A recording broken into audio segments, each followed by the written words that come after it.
Okay, and now for the last question, René, we're gonna go to a topic that you mentioned briefly at the start around employee experience, and this is the question that we're asking everyone on this particular series of the Digital HR Leaders podcast.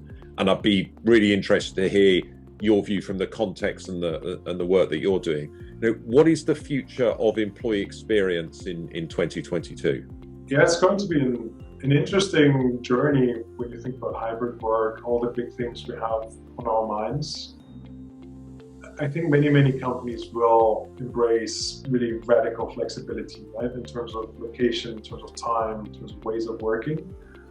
But I also feel more and more companies need to resolve when you think about the Great Resignation, what's the purpose of this organization? How do we bring people together, align them behind one purpose? And I think what I've seen also now within Novartis more and more, what we're trying to accomplish is the polarity between the individual and the organization to bring that together on a team level. And that's something we've been doing more and more when we think about also our new performance management, how conversations, how do we want to work together as a team?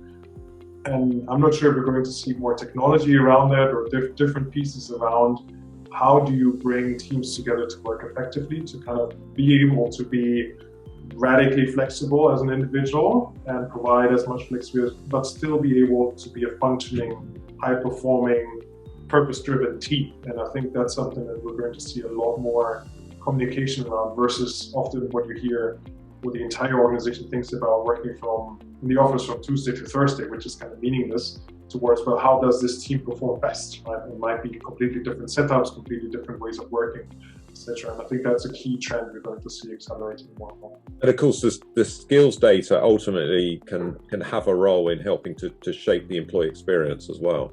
I hope. So I hope that we were able to draw some meaningful insights into either a link in terms of what skills are most relevant, right? For a certain individual, what skills make them most employable within an organization. But also when you think about employee experience, a big topic for us is really upskilling and reskilling, right? So I talked about this 100 hours at Novartis. So when you're able to predict in decline skills, for example, and you're able to predict that earlier for an associate, to then act upon this intentionally rather than saying, well, you're not employable anymore, right? Rather than saying, well, we kind of know that this job, this skill will go away and it's going to be either automated or it's going to be offshored or whatever, and we're trying to act upon this intentionally.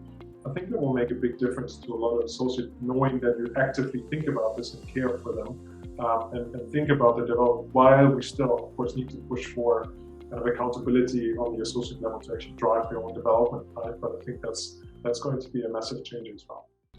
In this series, we will be speaking to a range of senior leaders who are pushing a data-driven and digital HR agenda. Make sure that you subscribe via your podcast app of choice and also via our YouTube channel for free and regular interviews with the digital HR leaders of the future.